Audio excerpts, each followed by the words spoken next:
pledge allegiance to the flag of the United States of America and to the republic for which it stands, one nation, under God, indivisible, with liberty and justice for all. The New Jersey Open Public Meetings Law was enacted to ensure the right of the public to have advance notice and to attend the meetings of public bodies at which any business affecting their interests is discussed and acted upon. In accordance with the provisions of the Act, the Fort Lee Board of Education has caused notice of this meeting to be published on June 28, 2023, and posted on the district website at www.flboe.com, published in the board's designated online media outlets, newspapers, the Record and the Star Ledger, filed with the clerk of the Borough of Fort Lee, and mailed to any persons, if any, who have requested said notice. Please be advised that this meeting is being taped and may be broadcasted on local TV and online at a future date. The Open Public Meeting Act allows for remote participation at board meetings and defines meeting as any gathering, whether corporal or by means of communication equipment, which is attended by or open to all of the members of the public body, held with the intent on the part of the members of the body present to discuss or act as a unit upon the specific public business of that body. Roll call, please. Ms. Cho. Here. Mrs. Curry. Here. Dr. Raffinopoulos is absent. Mr. Knight. Here. Ms. Morrell. Here. Mrs. Richter. Here. Mr. Rubino. Here. Ms. Stassi. Here. Ms. Colback. Here.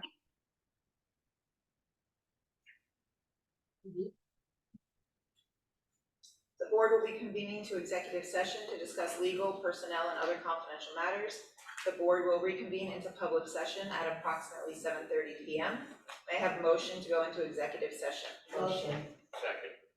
Motion, Stasu, second, Rubino. All in favor? Any opposed? America, and to the republic for which it stands, one nation, under God, indivisible, with liberty and justice for all.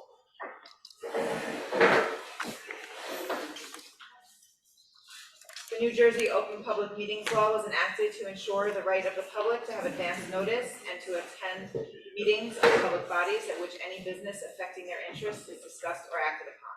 In accordance with the provisions of the Act, the Fort Lee Board of Education has caused notice of this meeting to be published on June 28, 2023, and posted on the district website at www.flboe.com, published in the board's designated online media outlet newspaper, The Record and the Star Ledger, filed with the clerk of the Borough of Fort Lee, and mailed to all persons, if any, who have requested said notice.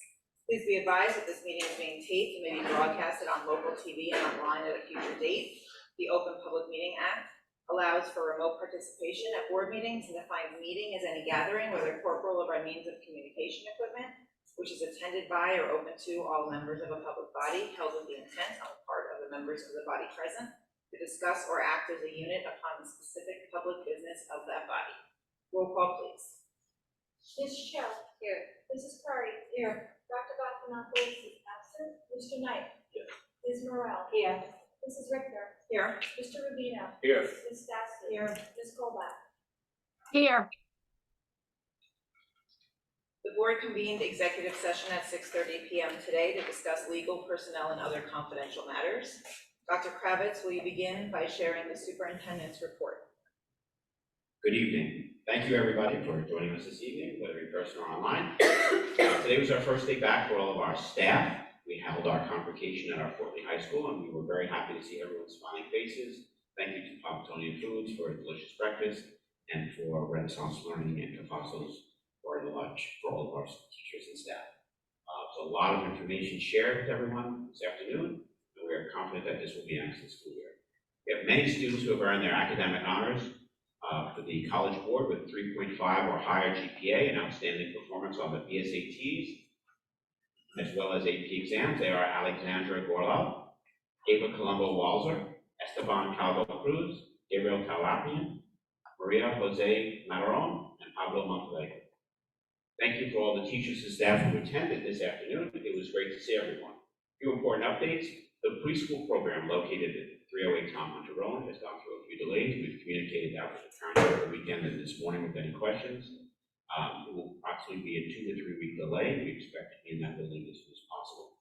They will be painting, and we're just changing the railing and a few other things. We've had some inspections, so we're confident we'll get that done. That also applies to our 18 to 21-year-old program.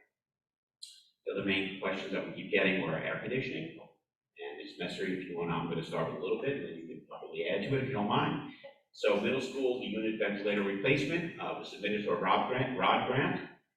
We started working on the contract for the documents, and we will go out to bid with the intent of summer of 2024 construction. The middle school gym and HVAC project, the startup is complete. We are about to interface with our building management system. They are currently running off their own thermostats. The protected flooring has been removed, and we will be ready for some light fixtures very soon in the middle school gym. High school gym and locker room and HVAC project. The painting of the ductwork is complete. The electrical temporary power is complete. The old gym, the balance of the old ceiling removal is complete, and ductwork installation will be finished this week. And we are hanging the new ceiling grid, and the tiles will go up very soon. The HVAC startup by the manufacturer is complete for the main gym, locker rooms, and team rooms. They now need to interface with our building management system. They are currently running off individual thermostats, and the old gym HVAC is not running. The old gym HVAC is not running. And you want to give any updates besides that? I'd like to give an update regarding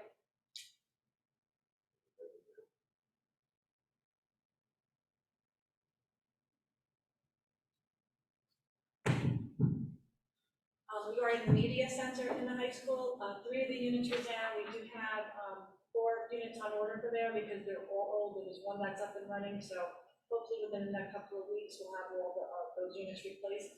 In the cafeteria, that system was down. Eric Group was there today in order to work on the system, so we're hoping within the next couple of days to have that system up and running. In school number 1, there was a problem with the air conditioning unit there. We did have diagnostics run today. We're in need of a compressor and 2 boards, so we're hoping that the parts get ordered and that we'll have them hopefully within the next couple of days, and maybe we can get the repairs done hopefully within the next couple of weeks.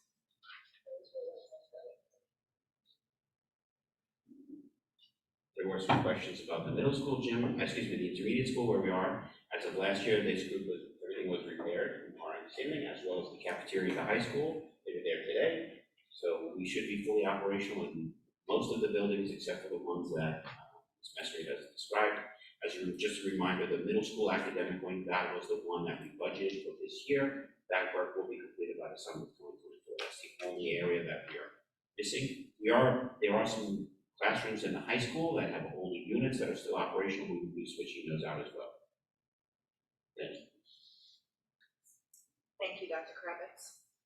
Do we have any committee reports from committee chairs? Okay. Do board members have questions or comments on tonight's agenda or any other topic? So will the gym be accessible in the high school? The high school gym is accessible. The old gym right now, that one they're not going to use for the next couple of weeks. So they're gonna, and the high school principal is aware of it, and she's going to. So there'll still be gym time for the students? Yes. It's just not the old gym because they're gonna have to get the ceiling put in and everything like that. It should take by 2 weeks, and by September 18th, hopefully everything will be complete. Thanks. I actually have a couple of questions, if it's okay. First thing, regarding the minutes, just looking back at the placement for the out-of-district students, in that list that we have from August 21, and do you happen to know if the students that attend like Bergen Academies, Bergen Tech, and Wood Academies, are they considered out-of-district for us or no? Or private, whoever, I don't know who else. Well, the children go to Bergen County Technical Schools. They are considered non-resident students for us. So as a district, we're responsible for paying the transportation and the tuition for them, but as far as ASSA goes, they're not considered our resident students. And that is actually just a state law. So anyone who goes to any of those Bergen County Technical programs are not considered our resident students. But we are fiscally responsible for the tuition and the transportation. Yeah, only because I didn't see them in the spreadsheet that was in the minutes from last meeting, actually. I just happened to think about it when I was reviewing the minutes that are on for approval today. Right. So I didn't know if they were supposed to be on that spreadsheet or not, or is there a different spreadsheet they're supposed to be on? I don't know. They're not our resident students, so we don't get to count them. We don't count them at all, but So we're the still. ASA report is they report every October, that counts the number of students that we have, basically students who are sitting in that seat on that date, October 15th. How many students are sitting in that seat? Those students are not considered our students officially. Right. While we are responsible for half of their tuition and for their tuition portion of it, and we are responsible for transportation, they are still not considered our students. They appear. So traditionally, if a student leaves the district, they'll get a transfer card from the state of New Jersey, which will say when we release that student into the student management information system, the state uses a number, and then we'll transfer them over. After October 15th, what happens is if there's an error, we'll start to get errors saying you can't have, a Lucid show because a Lucid show is registered in Northern Valley, or a Lucid show is registered in Tenafly. We will get the error, and Tenafly would get the error, and then we would go back and forth saying, okay, if she's yours, we're missing documentation from the parent she left. So those students are not our students, but we are responsible for them, transportation and tuition. Regarding the 1F in the secretary report, just regarding our ESSER, it looked like we have 1.5 million still that we haven't, I don't know if it's encumbered or appropriated, one or the other, so where we haven't spent perhaps? Right, so our ESSER actually have until the 2024 school year, November of 2024. Right. The ESSER 2 grant expires in September of 2023. So that's the ESSER 2, I think that's what we have going probation, like September 30th, 2023. But our ESSER fee will go to September. Okay, great. And then 7F regarding the Right at School contract. The Tom Hunter pre-K program is not on that contract, so do they not, once that opens, is that something that we would have to amend, or are we not offering after school or aftercare for I there? don't know if we've ever offered aftercare for preschool students. I don't think we've ever done that. Okay, even at school too, we've never offered? I'm going to check into that. I don't have an answer, Okay. a correct answer without knowing all my information, but I'll get that information for you. Sorry.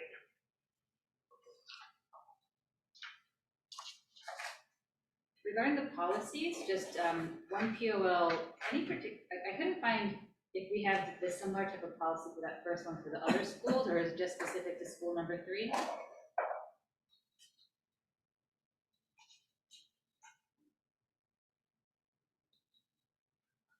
I'll speak loudly. So, based on our ESCA, based on the figures by the state for ESCA, School 3 is now entitled to Title I funds. So that's why they need that policy. They didn't have it in the prior year because they were not eligible. Currently, we do have the high school and the middle school that are eligible, and they already have those policies in place. When I pulled up the 26 or 2415, I couldn't find any kind of sub policy on that. Yeah, it's 50, I think, is the district. 51 is either the high school or the middle school, and 52 is the high school or the middle school. Okay. And then 53 is School 3. And School 2 still has one, but that one, those funds still are in, we can spend them until September 30th. But if you look up 50-50.51.52, you should be able to find them. And then sorry, just regarding this, the second readings, I couldn't open the link again for some reason from the site. I don't know why, but I went back to what you emailed us, and hopefully it's the same thing. I actually checked that link today and it opened. So it opens here now on this computer, but when I was accessing from my phone, it wouldn't open for some reason. So, but just regarding the 3217.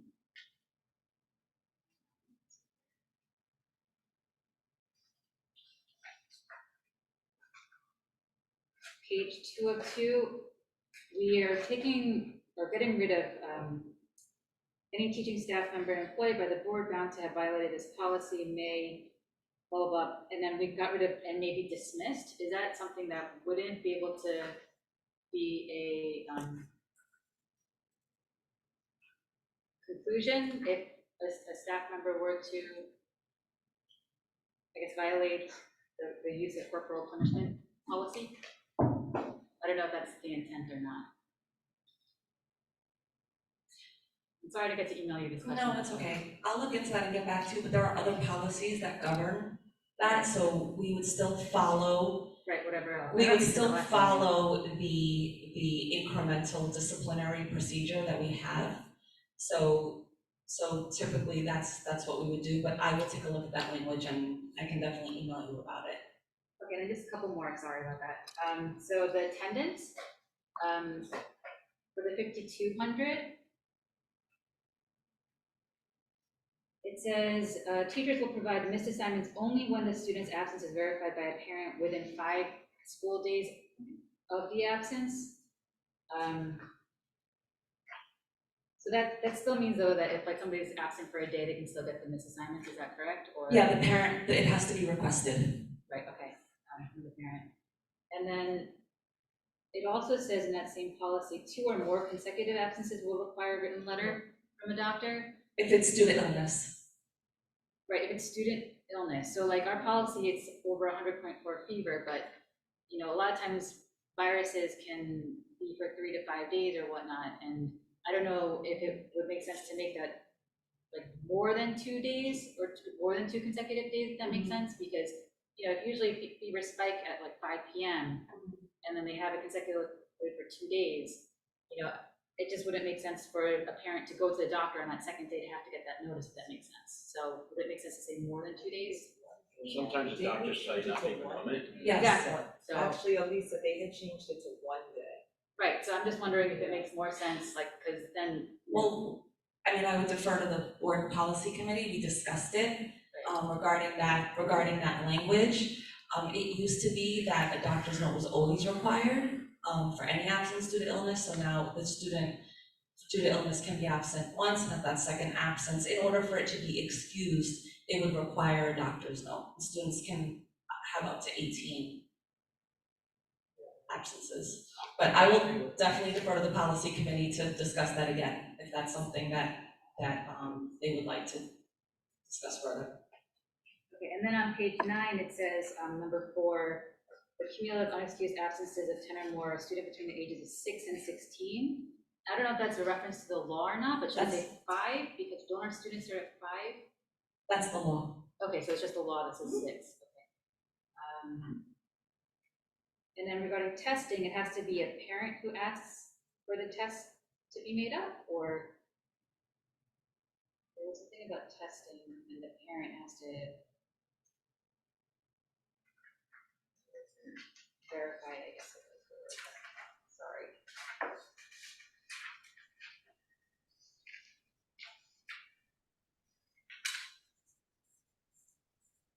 Typically for makeup assignments, that is allowable when it is a verified absence, and that's when the parent calls in and explains my child's going to be absent, there's a test on that day, and then the school will typically work with the student and with a parent.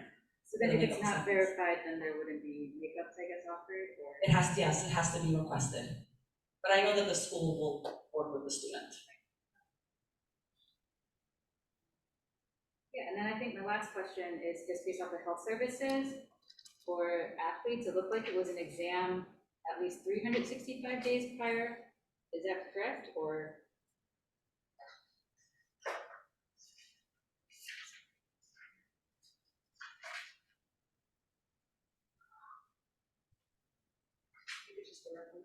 Yeah, 5310.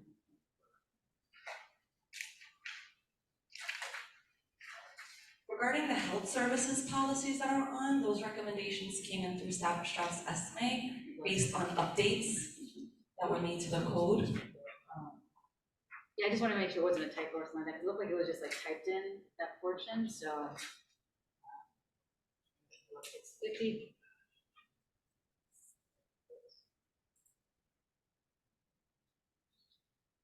I'll look for it. I'll let you know what page it is. I'll look it up as well. So the policy is the first week, right? This is the second. Yeah, I didn't get to read it the first time though. I didn't think it was. I didn't know if it was. But does that sound right? Like if we've been athlete, we just want to have their doctor physician within 1 year prior to whenever they're going to be participating? Is that what it is? Yes, and then there's another policy too that governs that as well. But yeah, that's what's in the recommendation. Thank you. So they only have to, I'm sorry, so can you just explain that, Diane? They only have to go to the doctor once per year, correct? I'm trying to find what Elisa's referencing, because there are a number of Yeah. policies related to. It was, in 5310, I think it was in the regulation But I think that's portion. from the state. Yes, those are the requirements. And I'm thinking we got a lot of flexibility.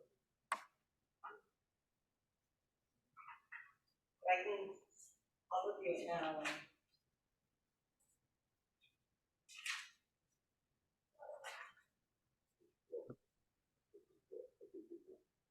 Yeah, I just found it.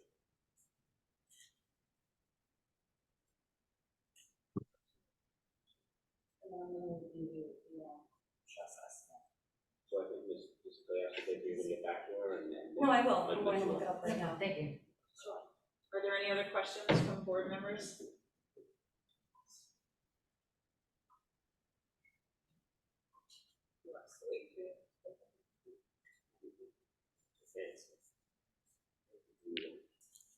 Yeah, I'm looking it up if you want to wait.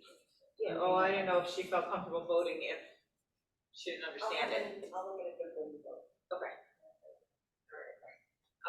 May I have a motion to open the floor to the public? Motion. Motion, Morale, second, Knight, all in favor? Aye. Any abstention? Any opposed? All right, we will hear first from any members of the public physically located in the cafetorium. Then we will take questions and comments from those participating remotely. For remote participants, please select the raise hand button. District Technology Coordinator, Mr. Ruggiero, will recognize each community member in order of raised hands by lowering the hand. Please unmute your microphone and state your name and home address for the record and begin your comments. Please limit your comments to 3 minutes. Do we have any members of the public physically in the cafetorium who wish to speak?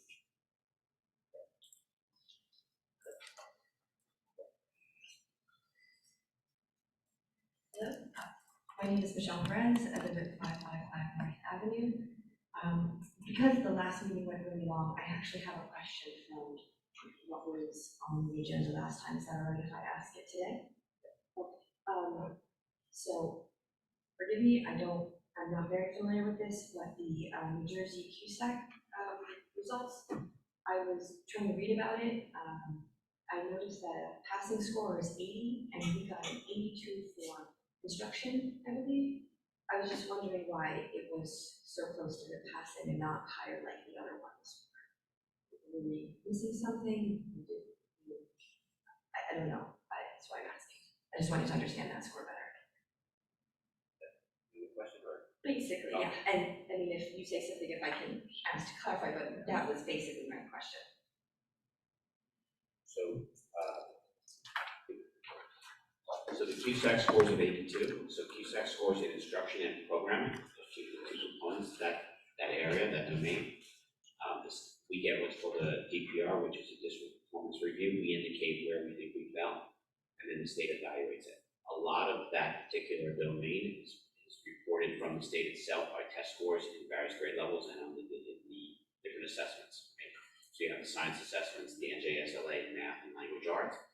Those assessments, those scores, we do not have any direct impact on the score in QSAC 4.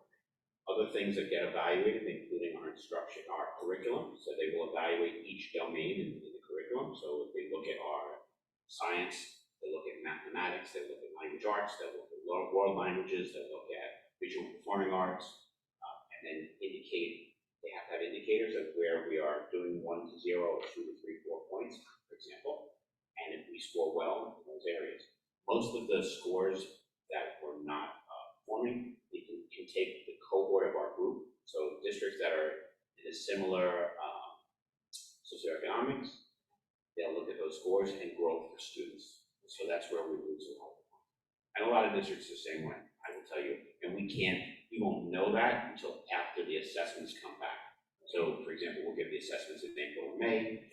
We will get the score in August, September, and that's when districts. So that's why you see that particular category in most districts, the lowest. It's the least driven by just paperwork and documentation of what a school district does. Okay, so what you're saying is we're pretty much on par with our cohort.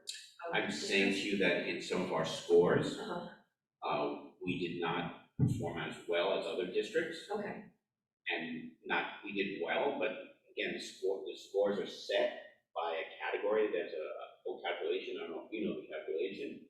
It's I don't know the formula, but it's a different point threshold if you're Yeah. a K-12 district versus a K-8 district within the tested subjects. So there are certain scores that the state calculates that we don't, and it's based on our student achievement as well as growth on assessments.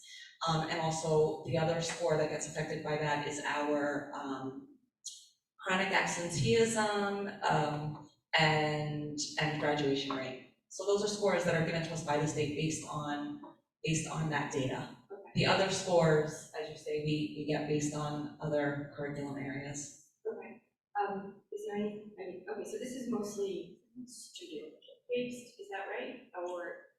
Mostly, and then each content area has its own evaluation indicator. Is there any curriculum area that we were particularly low in that we can do something about for the next year? I don't even know if that's a real, like. so for example, the health and physical education curriculum, we did not. We are using the 2014 standards, right? The state is recommending the 2020 standards. We are using the 2014 standards. So we would score ourselves a 0 for not having curriculum that is the most updated. But we still passed.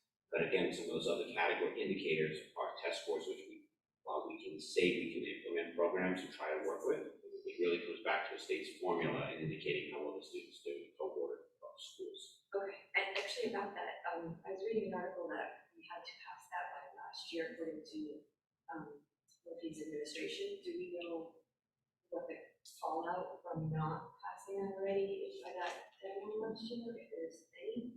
We have not received any indication other than our QSAC scores, and that's it. That's our determining factor. Okay, very good.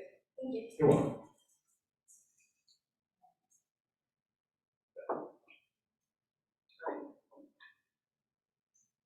Anyone else in the room wants to comment? Okay. We wait till after. Mr. Ruggiero, are there members of the public remotely who wish to comment? Yes, Margarita Vigodner. You have been promoted to panelist. Please unmute your microphone and feel free to share your video. Please state your name and address for the record. You have 3 minutes. Hello, my name is Margarita Vigodner. I am from 5 Victoria Place. So I would like to have a little more clear understanding about the classrooms at high school, because there is still a good number of classrooms that don't have ACs. I heard something about the locker room and the gym, but before you answer my question, I just want to give a little bit of the introduction. So I started talking about AC in schools in Fort Lee when my daughter went to school. She went in school, she's 23 now. So when she went to school I was very surprised that, kids in September, October, May, going out of the schools all red, all sweaty. And in such district as Fort Lee, it was not clear to me when the air conditioner on the wall cost like $300. It was not clear to me, why don't we have it in the classrooms? I will skip 15 years of talking of every year about air conditioners in school, back to this board. So we had change in several board members, and then the COVID happened, and there was all these talks about how the circulation and the air is important, and the board assured that it was first priority to fix ACs in all schools. And then, it didn't happen, and the explanation was the supply chain, which I could understand. There was delay, in this and in that and that. Year ago, at the same meeting, maybe like 2 weeks after today, I called and I say, I was back to school night in high school, and I was 10 minutes in each class, and most of the classes didn't have AC for my son. I honestly could not breathe there for 10 minutes. It was a very hot day. I honestly could not understand how they can study there you know, and they have several periods. They take, high school is no joke. They take midterms, they take standardized tests. My son had math the last period with no AC, okay, honors math. So I was assured by that board that unfortunately it's post-COVID delay in the supply and it's gonna be fixed by the spring. It didn't happen in the spring. I posted on the Facebook, and then the board, the poll actually replied that the board, that's first priority, and we were on the assumption that everything was already fixed. But I will take it to Mr. Kravitz, and we will figure it out. And so Mr. Kravitz reported last spring that unfortunately there was a delay, and it didn't happen last spring, even though the board was on the assumption it was all fixed. So board was not on top of that. And unfortunately, it didn't happen, but it's definitely by this fall, all the classes in the high school will have ACs. So can you, first of all, tell me, classes still don't have ACs, as far as I understand. Can you please tell us another exact time when ACs in all classes in high school are happening? And also explanation, why does it take years? Why does it take so long? Thank you.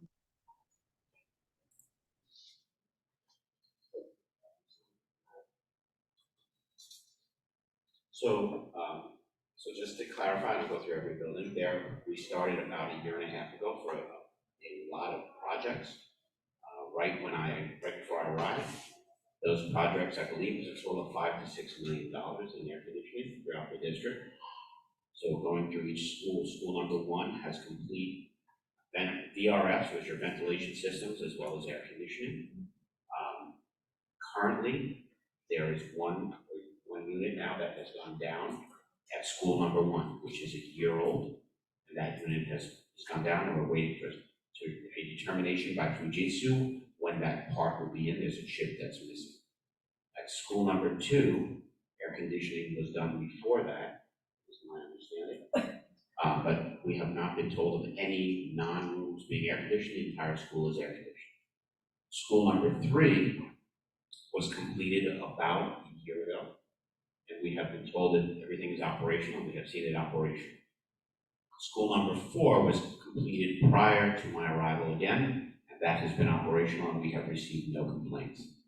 The middle school, this board voted in this, for the budget, which included the academic wing to be completed for air conditioning for this, and that process takes about a year. By the time you create architectural plans, then go out to bid. The bids are awarded. The project is started by ordering the process. And again, we can't do much of the work during that time when students are in the building, so we have to schedule it accordingly, whether it is breaks or long weekends, or we did some night shops. But if it is at night construction, unfortunately, we can't do everything at night, and we're limited to what we can do to have classrooms available during the day. The intermediate school was, as you know, is about a 3-year-old building. We ran into some problems with the construction of that. We have been told, and I know some people are hot today in this room, that the air conditioning is working. But there have been problems with it, and they have been addressed by current repair companies that we are utilizing, as well as we've contacted the original construction company regarding that. And I'll be more than happy to address that as well. As far as the high school air conditioning project, which began about a year and a half ago, which included all of the academic areas and including the gyms and the locker rooms, we're in process. There are some classrooms that still are using window air conditioners, and there are 2 rooms that we just found out today that were not set for air conditioning at all. We went out and purchased, or we're in greater purchase order to get the air conditioners as soon as possible and hopefully installed within the next 48 hours. But we were told prior to that all of the rooms were done. Anytime there is a problem with air conditioning, like there currently is at school number 1, we have contracts with electricians, and we have contracts with air conditioning companies to address them. One of the problems we do have as a district is there are approximately 7 building management systems that help manage all of the air conditioning units. In my 12 years as a superintendent, and semester, how many years have you been a VA? 14 and a half years. We've never seen this many building management systems. Usually it's just one system where you can control everything. So that is also a process that we are now undertaking to bring all of the multiple controls under one roof. And in addition to that, one of the concerns that we've had is that traditionally the controls were under one or two people in the district. We're looking to decentralize that and give the ability for every building leadership and custodial staff to have controls of their own buildings. So it is not from a central office based, it's from their individual buildings. So that process takes time for switching back and forth to who's going to be in charge, as well as training for everyone, so they are responsible for the control of those units. So to answer your question, I'm sorry for it, but you need to know the why and the historical background behind it. It has been a process to try to reorganize the air conditioning systems that have been over a 2-year, 3-year period, multi-million dollars. And as we're seeing, like we saw recently with school number 1 going out the other day, now it is a question of repairs. And every time there is a concern, as we recognized in the library only about 2 weeks ago, when there was, as Ms. Messer pointed out, there was 1 unit of the 3 that were working, 1 unit of the 4. 1 was working out of 4. Decision was not to just repair, was to change all 4 units and have it done immediately so that we could be operational again. Because the idea of repairing something that's an older system that was never addressed properly. So I apologize for the air conditioning debacle and any questions. And I know Mr. Messer and I are available to answer any questions, but it has been a process to really streamline it and become more efficient. There have been installations. There have been $6 million approximately of air conditioning spent. We do have more money being spent on it for the Middle School West, for the middle school academic area. But I believe the previous business administrator indicated here once that this is a huge undertaking, and it is. It has been. As far as the comments that were made by me publicly regarding the delays, yes, there is a shortage of parts. There's a shortage of electrical panels that PSC&G is aware of, and everyone else. I have relatives who are electricians. If you speak to electricians, PSC&G does not have the electrical panels for a lot of the buildings and for a lot of the homes. And we are stuck, just like them, like everyone else in that category. So we're trying to do our best within the law to make sure that the electrical panels are operational, and we have to get always inspections as well for all of those things. Is necessary anything to add? But it sounds like now all the classrooms in high schools have AC windows or something else. So I guess that's good news. Yep, we are working actively, daily, hourly, to make sure that every room is air conditioned and working. And clearly, and I ask for your patience as we go through the next 2 days at 96 to 98 degrees, that's just as you know, everyone out there knows, when you have 100-degree weather, even if you have your air conditioning at 70 degrees, it's going to be very hard to operate when people are opening the doors, people who open windows, it just affects everything. Okay, thank you. You're welcome. Amy Kotang, you've been promoted to panelist.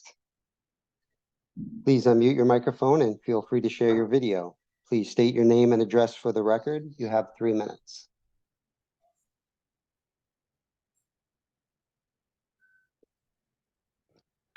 Good evening. This is Amy Kotang, 435 Westfield Place. I just wanted to ask if it's possible when you share the policy amendments that you share a black line version. It's very difficult to understand and figure out within a very short amount of time what are the changes. So if that's possible, that would really help us understand the key elements of the changes and understand maybe, if it's something that we have to raise concern or have an opinion about, that we can react to it. Are there any other questions? The second question is regarding QSAC. Is this something that it's done on an annual basis? The QSAC score? Any other questions? We'll answer them all at the same time. Yeah, so if it's annual, how does it compare to previous years? 82, I mean, I like to think Fort Lee is a leader in instruction. We have excellent teachers. So to be passing by 2 percentage point is a little bit alarming to me. Okay. So this, perhaps, I think take one more action in the second part. Sure. Hi, good evening. So when policies get approved, they get approved in 2 board meetings.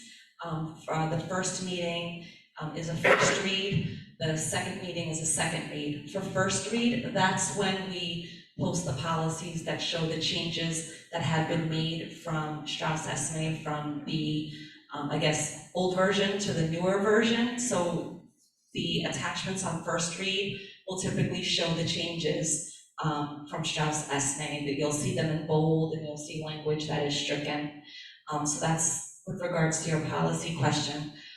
How our scores, first of all, CUSAC is every 3 years. It's not an annual evaluation. And the last 2 times we were CUSAC'd, I believe one time our score was an 89 and then the other one was an 86. For instruction and program. That's just for the instruction and program portion. So we went from 89 to 86 to 82. But I would just be, when you're comparing apples to apples, also recognize that there are test scores that are the formula for using those test scores with the cohort group of students changes. So while you're comparing a numerical value, you may not be sharing the same formula to develop that numerical value. Right, but what are the drivers? I mean, if it's declining, the trend isn't promising.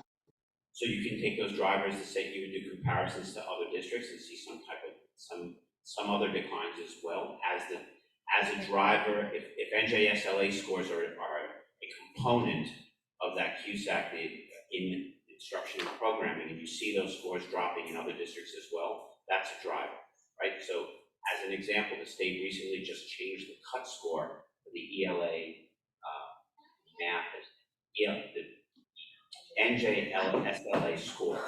Right. My point is, I mean, what does it look like for a district like, say, Cliffside Park? Are they seeing the same type of drop, almost from an 89 to 82? So that's a 7-point drop. It's like going from an A to a B minus. I mean, 7 point is not negligible. 7 point is a lot on instructions. So I mean, what does it look like compared to other districts? They should see the same drop, right? If we are comparing apples to apples. So the state does not take these CUSAC scores from one district compared to another district. We would have to go into each and every district and start to look at their CUSAC scores. But you're saying what is attributing to our 7-point drop? I'm still not understanding. What's causing the 7-point drops in our district? So we can address one of the concerns is the health and physical education. That's 4 points. So that's an 80. So that's a 4-point drop for that. What was the 4-point drop? I couldn't hear that. So and I respectfully, the question and answer period it is a public comment. So if you have any questions, if you'd like to email me, I'll be more than happy to. Oh, okay, understood. So just to follow up, what is the purpose of the second read? If the second read is also for the public to know the changes, can you still share black line? If the purpose is just the purpose for the second read is for the public to view the policy the way in which it's going to be adopted, and we wouldn't be adopting a policy with language that's stricken or bold. So it's to be transparent so that you can see exactly how the policy is going to look on our website, online, and in our policy records. Okay, so if I want to go find the black line version, what is? If I may, ma'am, respectfully, your time is up. Mr. Kravitz, I believe, has answered your questions, but technically speaking, the first reading and second reading is for the board to review the policy. Obviously, the board has to take action in a public forum. At the first reading, what whether or not it's red line, black line, track change, et cetera, is purely a governance issue for the board. The board has heard you loud and clear. We'll take it under advisement with the administration. If the board chooses to request the administration provide a track change version at the first reading and or the second reading, that's its prerogative. And again, I believe they heard you. We'll take it under advisement. Okay, thank you. I believe it's more than a governance issue. I think the board is very, very, very keen on public participation. And for the public to participate, the public needs to understand what they're reading. So it's more than governance. And I appreciate, I think Paula would definitely appreciate as a lawyer, the value of a black line amendments, especially for public. We're news. happy to share it. If you see on an agenda, a policy, we can send an email and what we're happy to share, we do get red lines so that, you know, we can see what the changes are. So they are available. It's just that, like they said, the agenda is what we are actually approving. So you just need to send an email when you see something on, and we're happy to share the black line. Okay, yeah, my request is just to make it easy for the public to find Understood. it. There's no easy way to find it Totally now. get it. Totally understand it. Makes perfect sense. We benefit from it and they exist, and we're happy to share it with the public. Thank you. Thank you. Any other raised hands, Mr. Ruggiero? There are no more raised hands.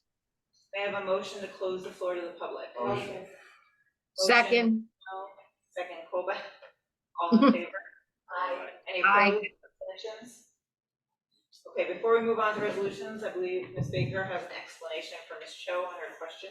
Yes, so the 365 days is not a typo. That's actually been in policy for a while. And it's also in another policy that we have for athletic competition. So, and it is 365 days from the first day of practice within the athletic season. Yes.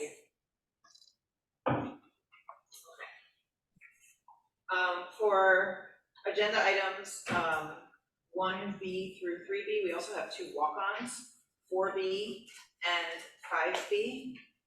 4B reads, 4B and 5B are both residency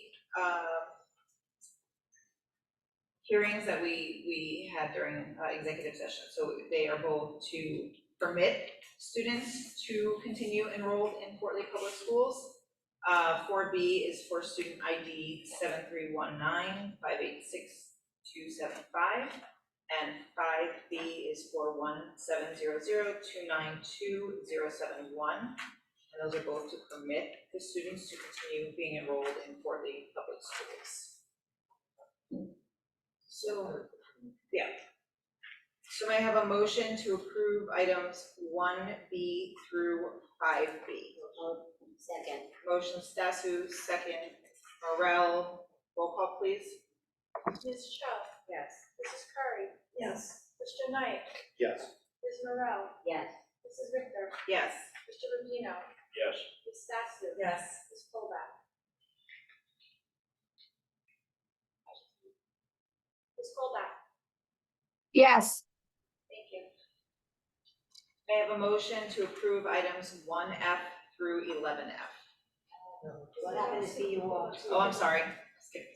May I have motions to approve items 1 CUR and 2 CUR? Motion. Motion Morel, second Curry. Roll call, please. Ms. Cho. Yes. Mrs. Curry. Yes. Mr. Knight. Yes. Ms. Morel. Yes. Mrs. Richter. Yes. Mr. Rubino. Yes. Ms. Stasu. Yes. Ms. Colback. Ms. Colback.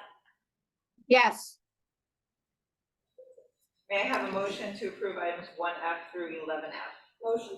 Second. Motion Curry, second Morel. Roll call, please. Ms. Cho. Yes. Mrs. Curry. Yes. Mr. Knight. Yes. Ms. Morel. Yes. Mrs. Richter. Yes. Mr. Rubino. Yes. Ms. Stasu. Yes. Mrs. Colback. Yes.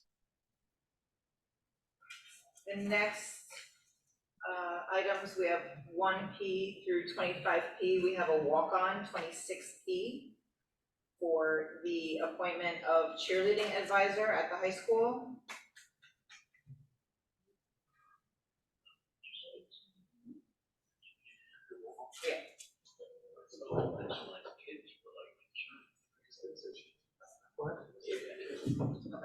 So the item reads 26P, therefore be it resolved before the Board of Education, upon recommendation of the superintendent, approves the following appointment. Employee Chelsea Yavorski, cheerleading advisor at the high school, effective September 6th, 2023. Class B, half stipend at $1,580.50. May I have a motion to approve items 1P through 26P? Motion. Second. Motion Morel, second Rubino, roll call please. Ms. Chow, Yes. Mrs. Curry, Yes. Mr. Knight, Yes. Ms. Morel, Yes. Mrs. Richter, Yes. Mr. Rubino, Yes.